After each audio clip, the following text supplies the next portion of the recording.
विद्यार्थियों, आज हम शुरू करते हैं क्लास 12 का जो टॉपिक है इंश्योरेंस सर्विसेज के अंदर unit 1 various calculation of life insurance, यानी कि लाइफ इंश्योरेंस के अंदर कुछ गणनाएं होती हैं, उनका हम वर्णन करेंगे।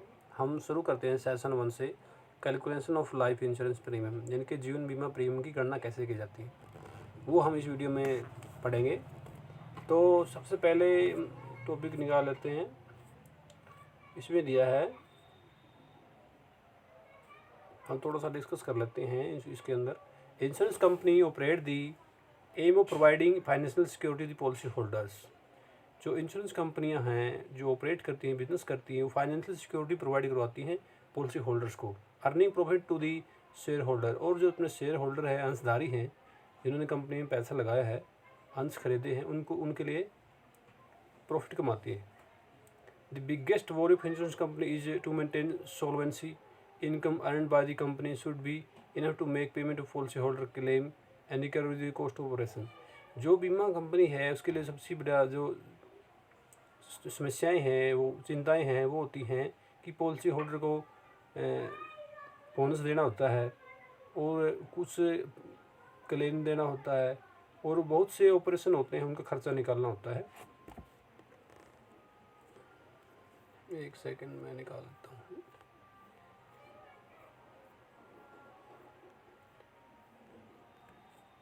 और this prime source of income is insurance companies premium. जो बीमा कंपनी हैं उनको इन खर्चों को भुगतान करने के लिए, पॉलिसी होल्डर्स को प्रॉफिट देने के लिए, बोनस शेयर होल्डर को डिविडेंड देने के लिए, पॉलिसी होल्डर को बोनस देने के लिए, और बहुत से ऑफिस एक्सपेंसेस होते हैं, उनकी भरपाई का एकमात्र जो जरिया है वो होती है premium. The premium is source of income for the insurance company. ये जो प्रीमियम है, जो इनकम का सोर्स होता है बीमा कंपनियों के लिए, receipt from the policy holder, जो पॉलिसी धारकों से ये प्राप्त करती है। आगे पढ़ते हैं। प्रीमियम क्या होती है, इसके बारे में डिस्कस करते हैं। Premium is an amount paid periodically to the insurer by the insured. ये कहता है जो प्रीमियम है उसका भुगतान हम निश्चित अवधि में करते हैं इंश्योरर बीमा कंपनी को, बाय द इंश्योर्ड बीमित व्यक्ति के द्वारा, फॉर कवरिंग हिज रिस्क, उस जोखिम की भरपाई के लिए। इन इंश्योरेंस बीमा के अंदर, इन इंश्योरेंस कॉन्ट्रैक्ट बीमा अनुबंध में, the risk is transferred from insure to the insurer. ये कहता है बीमा का जो अनुबंध होता है उसमें जोखिम का जो हस्तांतरण है वो बीमित व्यक्ति से बीमा कंपनी को चला जाता है। In consideration of covering the risk, इस रिस्क की भरपाई के लिए एक प्रतिफल देना होता है, कुछ देना होता है। अमाउंट ऑफ सच कंसिडरेशन, वो जो प्रतिफल के रूप में जो दिया जाता है, इज कॉल्ड प्रीमियम, तो उसको हम प्रीमियम बोलते हैं। There are so many factor affecting the premium. Premium को प्रभावित करने वाले अनेक तत्व हैं जिससे प्रीमियम बढ़ती है, पॉलिसी के अंदर घटती है। वो हैं कुछ फैक्टर दिए, उनका हम वर्णन करते हैं। एज, सबसे पहला फैक्टर होता है एज। एज क्या है? Age is a prime factor deciding the premium for any product for any policy holders. ये कहता है कि जो एज है वो सबसे मेन फैक्टर है प्रीमियम को डिसाइड करने वाला। ये जिस भी पॉलिसी होल्डर की एज, किसी भी कैंडिडेट की प्रपोजर की एज कम होगी तो उससे प्रीमियम रिचार्ज कम किया जाएगा। और एक पॉलिसी होल्डर जिसकी एज 50 साल है, 55 साल है, एक कैंडिडेट जिसकी एज 25 साल है या 27 साल है, तो 55 या 50 साल का जो कैंडिडेट है, जो उसकी प्रीमियम ज़्यादा चार्ज की जाएगी अपेक्षा जो जिसकी 27 या 25 साल एज है। हेल्थ कंडीशन, ये फैक्टर हो गया एज का। दूसरा है sex. Sex also the determinant factor of the premium. तो वो कैसे है सेक्स? जैसे मेल और फीमेल से, हम मेल की प्रीमियम ज़्यादा काउंट करेंगे अब फीमेल्स की। फीमेल हमारे जो भारत में देखा जाता है कि जो महिला है वो एवरेज 4.9 ईयर ज़्यादा जीती है मनुष्य से, सॉरी मैन से। तो इसमें जो फीमेल्स कैंडिडेट है उसकी जो प्रीमियम है वो कम चार्ज की जाएगी, क्योंकि वो लंबे समय तक बीमा कंपनी को प्रीमियम देती रहती है। जो लाइफ एक्सपेक्टेंसी रेशो है वो फीमेल्स की ज़्यादा है और मेल्स की कम है। तो एक मेल्स कम समय तक बीमा कंपनी को पे करेगा तो उससे कंपनी ज़्यादा चार्ज करेगी, और एक फीमेल्स कैंडिडेट ज़्यादा साल तक जिएगा और ज़्यादा सालों तक उसको प्रीमियम कंपनी को पे करेगी वो, तो उसकी प्रीमियम ज़्यादा चार्ज करता है। प्रोफेशन होता है व्यवसाय, काम धंधा। एक कैंडिडेट्स का profession also a big determinant factor of calculating insurance premium. Premium को निर्धारित करने का ये फैक्टर होता है। प्रोफेशन, जैसे एक व्यक्ति सीमेंट फैक्ट्री में काम कर रहा है, कोयले की खदान में काम कर रहा है, वो एक ऐसे इन्वायरमेंट में काम कर रहा है जैसे टीचिंग प्रोफेशन है, वहाँ रिस्क कम है। तो जिस भी फील्ड में रिस्क कम होगा, जिस भी प्रोफेशन में रिस्क कम होगा, जान जाने की संभावना कम होगी, वहाँ भी जो प्रीमियम है वो कम चार्ज की जाएगी। अपेक्षा जैसे सीमेंट फैक्ट्री है, सीमेंट की जो कण हैं इंसान के अंदर, मजदूरों के अंदर चले जाते हैं, उनको स्वास्थ्य ख़राब कर देते हैं। कोयले की खदानें हैं, वहाँ बहुत ज़्यादा रिस्क होता है। चमड़े की फैक्ट्रियाँ जो वहाँ कैंसर, डायबिटीज़, टीबी जैसे रोग होने की संभावना ज़्यादा होती है। तो उन profession also determine the determinant factor of the premium, affecting the premium. Habits, आदतें, एक व्यक्ति की आदतें, एक कैंडिडेट की आदतें भी प्रीमियम को निर्धारण करने वाला फैक्टर है।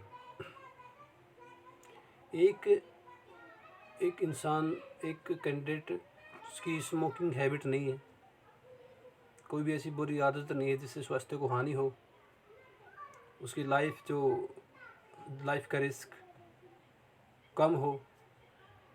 और एक ऐसा कैंडिडेट जो अपना हैबिट्स है, स्मोकिंग की हैबिट्स है, एल्कोहलिक है, तो उससे उसका स्वास्थ्य ख़राब होने के चांसेस रहते हैं, आदत ख़राब हो जाती है। तो जो भी कैंडिडेट एल्कोहलिक्स है, स्मोकर्स है, उसकी प्रीमियम ज़्यादा चार्ज की जाएगी। इन केस ऑफ जो नॉन स्मोकर है, नॉन एल्कोहलिक है, उसकी अपेक्षा उसका स्वास्थ्य, जिस भी कैंडिडेट का स्वास्थ्य बढ़िया रहेगा उसकी प्रीमियम कम, और जिस भी कैंडिडेट्स का हैबिट गलत हो गई है, स्मोकिंग की हो गई है, उससे प्रीमियम ज़्यादा चार्ज करती हैं कंपनीज। हेल्थ कंडीशंस, स्वास्थ्य की कंडीशन क्या है, ये कैंडिडेट जब भी इंश्योरेंस के लिए जाता है, जैसे टर्म प्लान के अंदर हम क्या करते हैं, मेडिकल चेकअप करवाते हैं सबसे पहले। एक ये भी होता है कि इंश्योरेंस हमेशा स्वस्थ व्यक्ति का ही किया जाता है। एक कैंडिडेट एक प्रपोजर्स या एक बीमित व्यक्ति जो बीमित व्यक्ति जो बीमा चाहता है, जिसका किया गया है, उसकी हेल्थ कंडीशन चेक की जाती है, पहले की गई होती हैं। यदि वो उसमें हेल्थ कंडीशन में पाया गया है कुछ प्रॉब्लम है, प्री एग्जिस्टिंग डिसीजेज हैं, तो उसको प्रीमियम ज़्यादा देनी पड़ती है। एक ऐसा कैंडिडेट जिसकी हेल्थ कंडीशन, एक बीमित व्यक्ति ऐसा था उसकी जो हेल्थ कंडीशन में पाया कि उसमें ऐसा कोई भी प्रॉब्लम नहीं है, तो उससे प्रीमियम कम चार्ज की जाती है। फैमिली हिस्ट्री भी क्या है, एक बहुत बड़ा फैक्टर है प्रीमियम को अफेक्ट करने वाला, प्रभावित करने वाला। वो कैसे, एक कुछ डिसीज होते हैं जो आनुवंशिक बीमारियां हैं, जो पहले दादा से पिता में आते हैं, पिता से फिर बच्चों में आती हैं। यदि किसी भी परिवार की, किसी भी कैंडिडेट के परिवार की ऐसी कोई हिस्ट्री है जिसमें कोई बीमारी है, दादा से पापा में और पापा से बच्चों में आ रही है, आने की संभावना है, तो उस केस में जो प्रीमियम है वो ज़्यादा चार्ज की जाएगी। और जिसकी फैमिली हिस्ट्री बिल्कुल ओके है, किसी को कोई बीमारी नहीं है, कोई पीछे से बीमारी वंश में कोई बीमारी नहीं चली आ रही है, तो वहाँ जो प्रीमियम है कम चार्ज की जाएगी। तो प्रीमियम चार्ज का जो हमारा जो प्रीमियम कैलकुलेशन या फैक्टरिंग प्रीमियम चल यहीं तक था। इसमें हम आगे कुछ देखते हैं। एक सेकंड,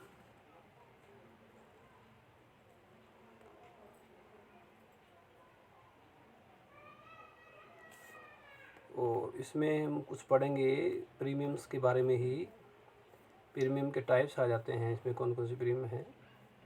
पहले एक ये डायग्राम है, risk premium, net premium, office premium. Risk premium क्या होती है इसके बारे में हम जान लेते हैं। Risk premium is calculated on the basis of probabilities whether a person is likely to die before his next birthday. आने वाले बर्थडे से पॉलिसी कब ली है, पॉलिसी की डेट और उसका आने वाला बर्थडे कब है, ये देखा जाता है। बेसिस ऑफ प्रोबेबिलिटी, ये संभावना, ये अनुमान लगाया जाता है। इस अनुमान के आधार पर रिस्क प्रीमियम की गणना की जाती है। Whether a person is likely to be die before his next birthday, कि वो अपने आने वाले बर्थडे से पहले गुजर जाता है, डेथ हो जाती है। They calculate by actuaries on the basis of past experience. जो प्रीमियम की गणना है वो एक्चुअरीज करते हैं। एक्चुअरी जो एक्सपर्ट होते हैं कंपनी के, जो प्रीमियम की गणना करने में, किसी प्रोडक्ट को लॉन्च करने में, किसी प्रोडक्ट का मूल्यांकन करने में, किसी नए प्रोडक्ट को बनाने में इनका अहम रोल होता है। बहुत ही महत्वपूर्ण व्यक्ति होते हैं, कर्मचारी होते हैं बीमा कंपनी के लिए, यही करते हैं सारा काम। Is calculate by the actuaries on the basis of past experience. ये प्रीमियम की गणना उस किसी भी कैंडिडेट के जो पास्ट एक्सपीरियंस क्या रहा है उसके आधार पर करते हैं। और made available as mortality tables, और जो मोर्टेलिटी टेबल्स है, मृत्यु दर तालिका, उसके आधार पे भी प्रीमियम की गणना, रिस्क प्रीमियम की गणना की जाती है किसी एक एक्चुअरीज के द्वारा। नेक्स्ट है level premium. As mortality increase, जैसे जैसे मृत्यु दर बढ़ती जाती है विद एज के साथ साथ, as in long term insurance policy, लंबी अवधि की जो पॉलिसी होती हैं, every year risk premium also increase. तो लंबी अवधि की जो प्रीमियम है उनमें जो रिस्क प्रीमियम है वो हर साल बढ़ती जाती है। ये कहता है risk premium is quite low at early as.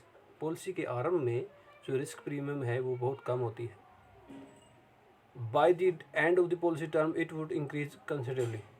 और जैसे जैसे वो एंड की तरफ पॉलिसी चली जाती है, क्लोजिंग की तरफ जाती है, तो उसकी जो प्रीमियम है, ये प्रीमियम लेवल प्रीमियम है, बढ़ती जाती है।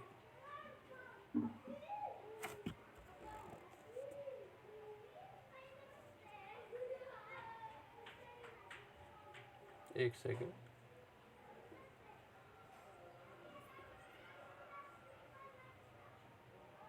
ये कहता है level premium is less than the actual premium. ये कहता है कि जो लेवल प्रीमियम है वो एक्चुअल प्रीमियम से कम होती है। तो लेवल प्रीमियम क्या होता है? Level premium is a derivative of risk premium. और जो ये रिस्क प्रीमियम है, जो लेवल प्रीमियम है, वो एक रिस्क प्रीमियम का ही एक डेरिवेटिव है, उसका ही भाग है। तो अब नेक्स्ट लेवल प्रीमियम की बात पढ़ते हैं, नेट प्रीमियम क्या होती है। रिस्क प्रीमियम कलेक्टेड, जो रिस्क प्रीमियम है उसको कलेक्ट किया जाता है पॉलिसी होल्डर से।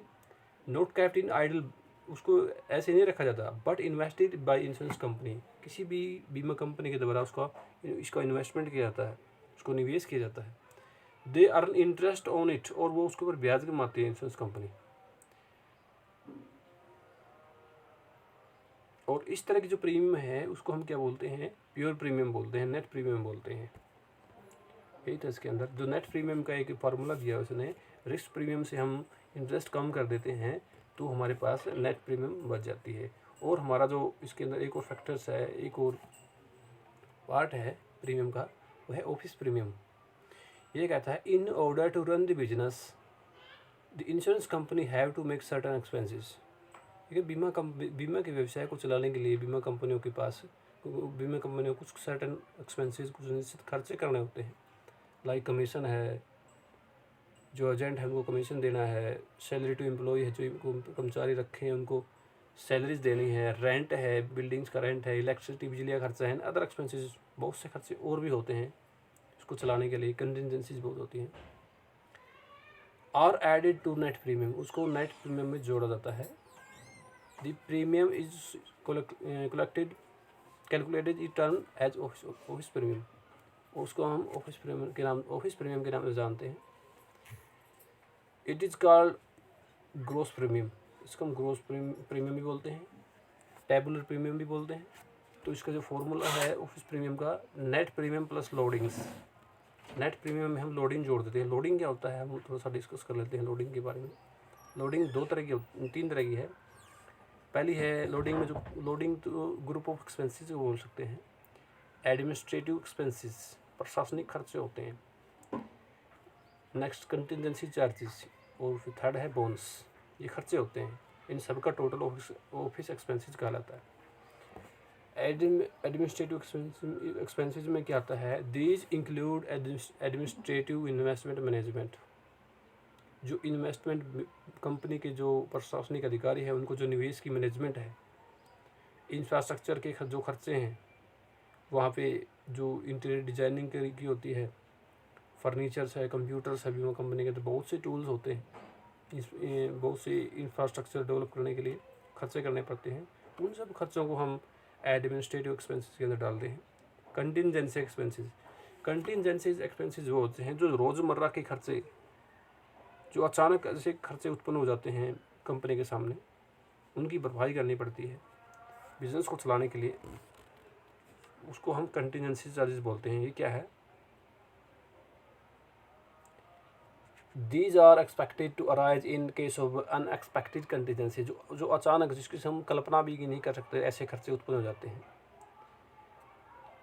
Can result in sudden increase the mortality rate, जो मोर्टेलिटी रेट को बढ़ा देते। तो ऐसे खर्चे जो अचानक, जो एक्सपेक्ट नहीं थे, अनएक्सपेक्टेड थे, वो हो जाते हैं, तो हम उनको कंटिजेंसी चार्जेस बोलते हैं। नेक्स्ट है बोनस।